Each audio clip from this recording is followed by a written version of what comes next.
शांति दूत की सुन लो वाणी, शांति दूत की सुन लो वाणी, शांति दूत की सुन लो वाणी, शांति दूत की सुन लो वाणी, शांति दूत की सुन लो वाणी, शांति दूत की सुन लो वाणी। रहेगा नहीं किसी नैन में पानी। जो अपने पति को पहचाने और जो अपने पति की उंगली पकड़कर हमेशा साथ चले, उस पत्नी का हमेशा इस लोक में भी कल्याण होता है और उस लोक में भी कल्याण हो जाता है। वो पत्नी है ब्रज की गोपियां। उस परम पति को जो सबका पति है, उसे अपने पत्नी के पति के रूप में पाना चाहती हैं। नंद गोप सुतम देवी पतिम ते कुर्ते नमः, पति में कुर्ते नमः, वही नंद कुमार हमें पति के रूप में प्राप्त हो। तो ये है ये गोपियों की तपस्या, गोपियों की इच्छा, गोपियों का व्रत, गोपियों का नियम। तो बंधु कन्हैया वस्त्र लेके चले गए। अब गोपियां कह रही हैं ये वस्त्र हमें दे दो। बोले नहीं मिलेंगे, जैसे गई थी वैसे आ जाओ। बोले महाराज हम तो गई ऐसी थी, वस्त्र रख दिए, अब कैसे आ जाए वैसे। बोले जैसे गई वैसे आ जाओ। नहीं आ सकते। क्यों? अब तो आप हो। बोले तो मैं पहले नहीं था। ये सोच ही गलत है कि मैं नहीं हूं। मैं तो तब भी था जब तुम देख न सकी, और मैं अब भी हूं। परमात्मा तो हर जगह मौजूद है। सर्वम खलविदम ब्रह्म सर्वम कृष्णमयम जगत। कहां नहीं है वो? तो मैं तो तब भी था। बोले हे कृष्ण ये जगत क्या कहे? बोले जगत की परवाह करती हो कि हमारी परवाह करती हो? भगवान कब मिलते हैं? भगवान तब मिलते हैं जब मैं स्त्री हूं, मैं पुरुष हूं, ये भाव मिट जाए, तब परमात्मा मिलते हैं। यहाँ गोपी चीर हरण का मतलब कुछ और नहीं है। यहाँ चीर हरण का मतलब ही है कि गोपियों के मन से यह भ्रम मिटा देना कि तुम स्त्री हो और तुम पुरुष हो। और जब गोपियों का वो भ्रम दूर हो गया तो भगवान श्री कृष्ण ने उनके वस्त्र उनको वापस कर दिए और फिर कहा कि मैं तुम्हें शरद पूर्णिमा के दिन जो तुम्हारी भावना है उसको पूरा करूंगा। तो वही रात्रि, जिन रात्रियों में भगवान ने गोपियों को ये वरदान दिया, तो सुखदेव जी महाराज कहते हैं भगवान अपि तारात्रि, वही रात्रि अब एकत्रित होने लगी, आने लगी, और भगवान ने अपने मन को तैयार किया और योग माया मुपाश्रित, योग माया का स्मरण किया। और वहां पर कामदेव आते हैं। कामदेव आकर भगवान श्री कृष्ण से युद्ध करने की इच्छा रखते हैं। भगवान पूछते भाई तुम कौन हो? तो कामदेव कहते हैं मदनो मनमथो मारो प्रद्युम्नो मिनकेतनः कंदर्प दर्प को नंगा काम पंचरस्मरा। मदन का हूं मदन ही राखो, मर्दन कर दो मर्दन मद ही, मन मध्यो मन मद मत सबके दद को छाछ करो बलच नहीं। मार्यो मारे दऊ मति रति सती मार की मार सो ब्रह्मों का पई। समझे? अंडरस्टैंड? मैं कौन हूं वो परिचय पूरा दिया। मदन का हूं मदन ही राखो, मर्दन कर दो मर्दन मद ही, मदनो मनमथो मारो प्रद्युम्नो मिनकेतनः, पूरा परिचय दे दिया मैं ये हूं। अच्छा भगवान बोले तो भैया हमारे पास हमारे जौहर क्यों आए हो? बोले महाराज आपसे युद्ध करने आए। हमसे युद्ध? अरे हम तो गैया चराए वाले आदमी, हम पे गैया चरवाओ, सवेरे से शाम तक गैया चरामत रहे, हम पे युद्ध कर वो नहीं आवे। तो नारद जी बोले हम, कामदेव बोले हमको तो नारद जी ने भेजा। नारद जी ने भेजा तो युद्ध करेंगे तुमसे। नारद जी कौन है? भगवान के मन है। नारद जी भगवान के मन है और नारद जी वही करवाते हैं जो जन कल्याण के लिए अच्छा हो। शुरुआत में तो ऐसा लगता है नारद जी लड़ाई करवाते हैं, क्लेश करवाते हैं, बेवजह एक दूसरे को बिठाते हैं, लेकिन जब उसका फल निकल के आता है तो वो हमेशा जन कल्याण के लिए होता है, हमेशा। क्योंकि भगवान के मन है, जैसा भगवान चाहते हैं नारद जी वैसा करवाते हैं। तो कामदेव ने जब कहा कि हमें नारद जी ने भेजा, तो भगवान कहते बताओ कौन सा युद्ध करोगे, मैदान का कि किले का? कामदेव अचरज में पड़ गए। बोले अभी तो कह रहे थे हमें युद्ध करना नहीं जानते, और अब कह रहे हैं कि मैदान का कि किले का, इसका मतलब जानते हैं। बोले महाराज दोनों का अर्थ बता दो, मतलब क्या है? बोले मतलब सुनो, किले का युद्ध यह है जब हम एकांत में अपने आराध्य का स्मरण कर रहे हो, तो माना तुम पे जितनी शक्ति हो सबन ने चला ली हो, तुमने हमारे मन में विकार पैदा कर दो तो तुम्हारी विजय, और विकार पैदा नहीं भयो तो हमारी विजय। बोले मैदान का युद्ध? बोले अनंत कोट स्त्रियां होंगी, एक से एक सुंदर, बताएं कितनी सुंदर है, बताएं कि नहीं, बता दें? रहने दो, कछू तो रहने दो, सबको जानने की इच्छा है, पर अगर यहां छुपा लिया तो फिर कहेंगे कहां? बताना ही पड़ेगा। बताते कितनी सुंदर हैं वो गोपियां, ध्यान से सुनना। इस संसार में जितनी भी सुंदरता है, जितनी भी, उस सब सुंदरता को एक जगह रखो, तब जाके देवलोक की एक अप्सरा की सुंदरता प्रकट होती है। हम लोग कह देते ना, आपकी आंखें बड़ी सुंदर हैं, किसी किसी को कहते आपके केस बड़े सुंदर हैं, किसी को कहते आपकी नासिका बड़ी सुंदर है, किसी को कहते आपकी बाड़ी बड़ी सुंदर है। मतलब सब कुछ सुंदर नहीं है, एक एक चीज सुंदर है, राइट? और कितनी भी सुंदर हो फिर भी संपूर्ण नहीं है। इन सब की सुंदरता को एक जगह रखो, तब देवलोक की एक अप्सरा की सुंदरता प्रकट होती है। और देवलोक में जितनी भी अप्सराएं हैं, उन सब की सुंदरता को एक जगह पर प्रकट करो, तब जाकर एक ब्रज की गोपी प्रकट होती है।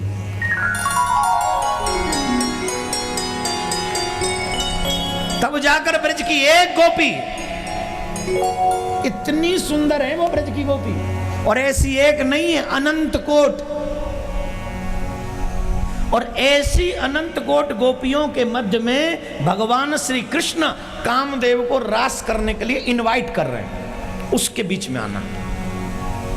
जितने भी यंगस्टर्स हैं, please listen to me attentively. अगर आप ध्यान से सुनेंगे तो कृष्ण से प्रेम हो जाएगा आपको। कृष्ण जैसा वैरागी भूतो न भविष्यति। स्त्रियों के बीच में रहकर वासना से बहुत दूर, इसलिए योग योगेश्वर, वो योगियों का भी ईश्वर है। तो कामदेव बोले वो शरद पूर्णिमा वाले दिन मैदान वाला युद्ध करेंगे हम। बोले ठीक है, आ जाना। कान्हा ने बांसुरी बजाई, और कान्हा ने जब बांसुरी बजाई, उस बांसुरी की धुन को सुनकर समस्त ब्रज की गोपियां दौड़ पड़ी वृंदावन की ओर।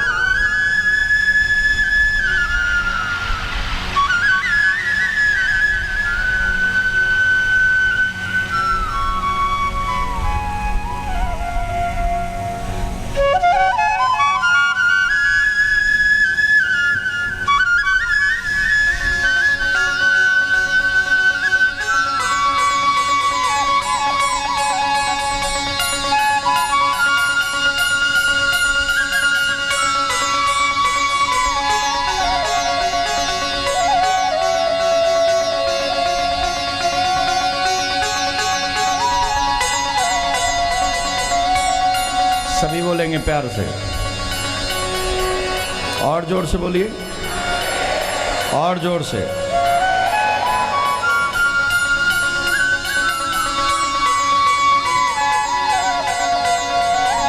अब हम आपसे एक बात पूछेंगे, ये बंसी वारो बंसी बजा रहा, तुम्हें बंसी अच्छी लगी कि नहीं लगी?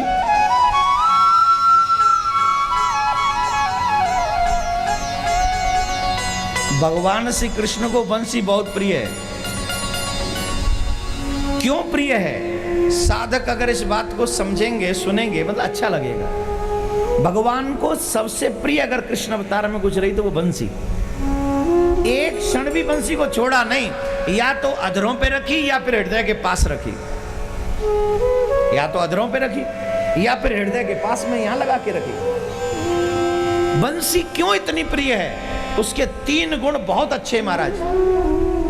जिस बांस से बंसी बनती है, उस बांस में गांठ नहीं होती। अगर गांठ होगी तो बंसी नहीं बनेगी। अभिप्राय क्या है इसका? बोले अगर भगवान के बनना चाहते हो तो अपने हृदय में किसी के प्रति द्वेष की गांठ मत रखो, किसी के प्रति भी। ईर्ष्या द्वेष की गांठ अगर तुम्हारे हृदय में है तो तुम भगवान के बनने लायक नहीं हो। पहला। बांसुरी का पहला गुण है कि जिस बांस से बंसी बनती है उसमें कोई गांठ नहीं होती है। दूसरा गुण बांसुरी का, वो बिना बजाए बजती नहीं है। बिना बजाए तबला ले लो, ढोलक ले लो, तुम धड़ दो वहां पे कोई वस्तु गिर पड़ी तो बज जाएंगे। बाजो ले लो, वहां पे भजन पड़ेगा तो बज जाए, बिना बजाए बजेगा। लेकिन बंसी को तुम कहीं भी रख दो, कुछ भी पड़ता रहे, बिना बजाए बजेगी नहीं। ये गुण है उसका। साधक को क्या चाहिए? बेवजह व्यर्थ का बोलना नहीं चाहिए। प्लीज कंट्रोल योर टंग, अपनी जुबान को कंट्रोल में रखो, जब जरूरत हो तब बोलो। तीसरा गुण है, पहला गुण गांठ नहीं, दूसरा गुण बिना बजाए बजती नहीं, और तीसरा सबसे मोस्ट इंपॉर्टेंट गुण है, वो जब भी बजती है मीठा बजती है। जब भी बजती है मीठा, कर्कशा नहीं होती वो। तो इसका मतलब है भगवान के बनना चाहते हो, किसी से भी बोलो मीठा बोलो, क्रोध मत करो, सबसे प्रेम करो। मैं ये हूं, मैं वो हूं, ये घमंड तो बहुत गंदा है। कितने दिन रहोगे तुम जो भी हो। एक बात याद आ रही है, रोम में एक बिल्डिंग है जहां पर मरे मराए लोगों को टांग के रखा जाए, उनके प्लेंज वो जो अस्थियां होती हैं उनको, और उन दीवालों पे लिखा है we were whatever you are. मतलब हम वही थे जो तुम अभी हो। You will be what were what are I am. मतलब तुम भी वही बन जाओगे जो अभी हम हैं। कितना सुंदर भाव है। घमंड किसी बात का मत करो, चाहे तुम जो भी हो। भगवान के चरणों में समर्पित हो जाओगे। परमात्मा ये नहीं पूछता कि तुम ज्ञानी हो तो मैं तुम्हें ज्यादा प्रेम करूंगा, तुम मूर्ख हो तो मैं तुम्हें इग्नोर कर दूंगा। नहीं, परमात्मा कहता है भाव को भाव अलग आलस हो। जब तुम मेरे बन जाओगे तो वो चाहे सबरी हो, चाहे वो नामदेव हो, चाहे वो कोई क्यों ना हो, गणकाई क्यों ना हो, मैं स्वीकार कर लेता हूं, बस भाव से मेरे पास आ जाओ। तो गोपियां, ये रास प्रारंभ हो रहा है, तो बांसुरी को कहते हैं ये माया शक्ति भी है भगवान की, मोहनी शक्ति है। भगवान ने बांसुरी वादन किया, गोपियों को मोहा। बांसुरी की धुन को सुनकर जो गोपी जो काम कर रही थी उस काम को त्याग कर दौड़ पड़ी। कितना गजब का भाव है। सुखदेव जी महाराज कह रहे हैं कई गोपियां तो लीपती हुई गोबर से अपने घर को लीप रही थी, वो वैसे ही हाथों से भागी। संसार के प्रेम में और ईश्वर के प्रेम में अंतर है। अगर संसार का प्रियतम हमें बुलाए और संसार की प्रियसी उस प्रियतम के पास जाए तो ऐसे ही चली जाएगी क्या? ये गोपियों का सुन लो पहले श्रृंगार। आंखों का काजल अधरों पे लगा लिया, अधरों की लाली आंखों में लगा ली, वस्त्र उल्टे सीधे पहन के भाग पड़ी, चूड़ियां ये गले का हार हाथों में पहन के भाग पड़ी, ऐसी श्रृंगार करके भागी वो। लेकिन संसार की कोई प्रियसी अगर प्रेमी के पास जाए तो ऐसे जाएगी तो वो प्रेमी क्या कहेगा? अरे किस पागल के चक्कर में पड़ गए, भागो यहां से। स्वीकार करेगा या भगा देगा? बोलो। लेकिन भगवान ने क्या किया? जब ये सब ऐसे ऐसे श्रृंगार करके गोबर के हाथ हो रहे थे, ऐसे ही दूध पिलाती हुई अपने बच्चों को पृथ्वी पे छोड़ के भगवान से मिलने के लिए दौड़। ये छोटा त्याग है, ये छोटा त्याग है। इससे बड़ा त्याग क्या होगा महाराज? अपनी ममता का त्याग कर दिया। सबसे कठिन काम है ममता का त्याग करना। वो गोपी दूध पिलाते हुए बच्चे को छोड़कर कृष्ण से मिलने के लिए दौड़ पड़ी।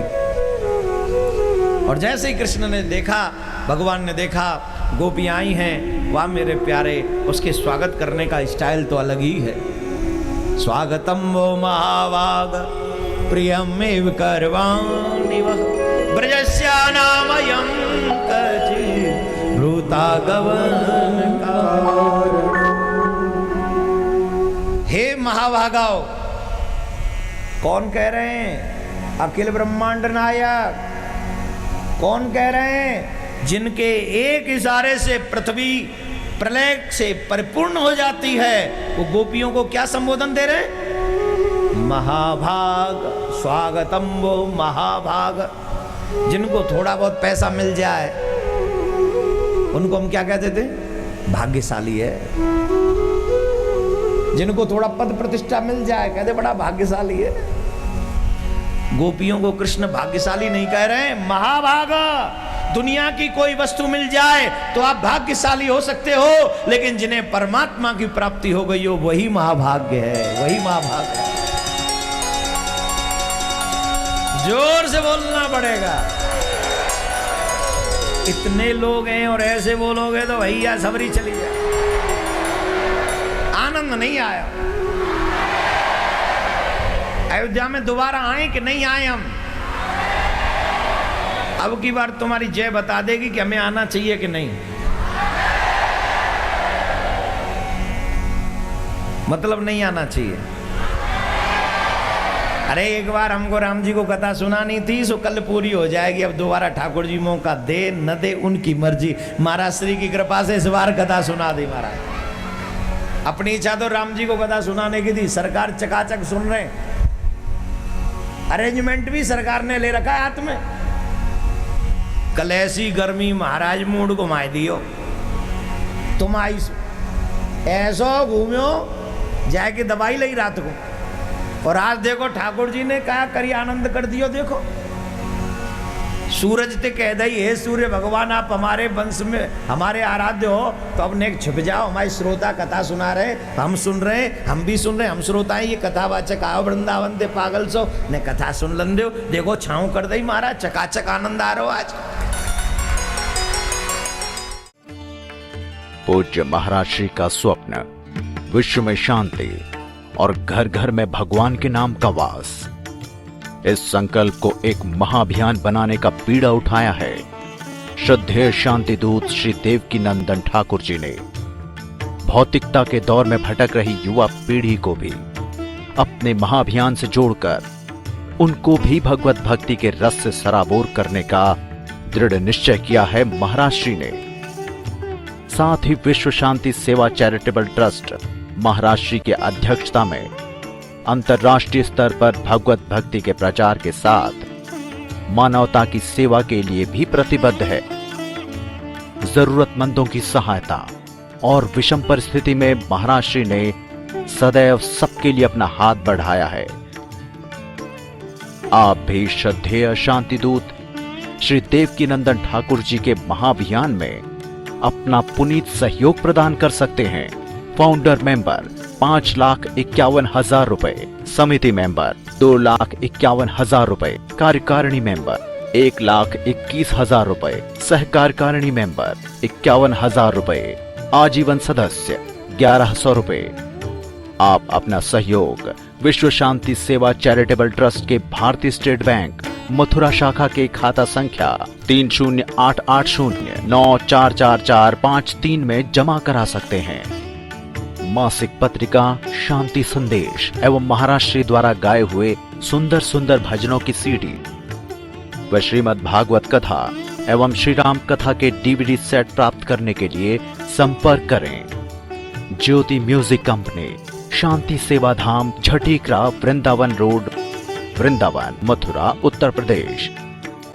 Phone number 0735111221, 0735111331। दिल्ली कार्यालय C5/90, first floor, sector 6, Rohini, New Delhi 110085। Phone number 01147564008। Mobile 9212210143। Website www.vsscd.com, www.shantisevadham.in। Email info@vssct.com। Twitter DN/Thakur/G। Facebook Devki Nandan Thakur ji VSSCT।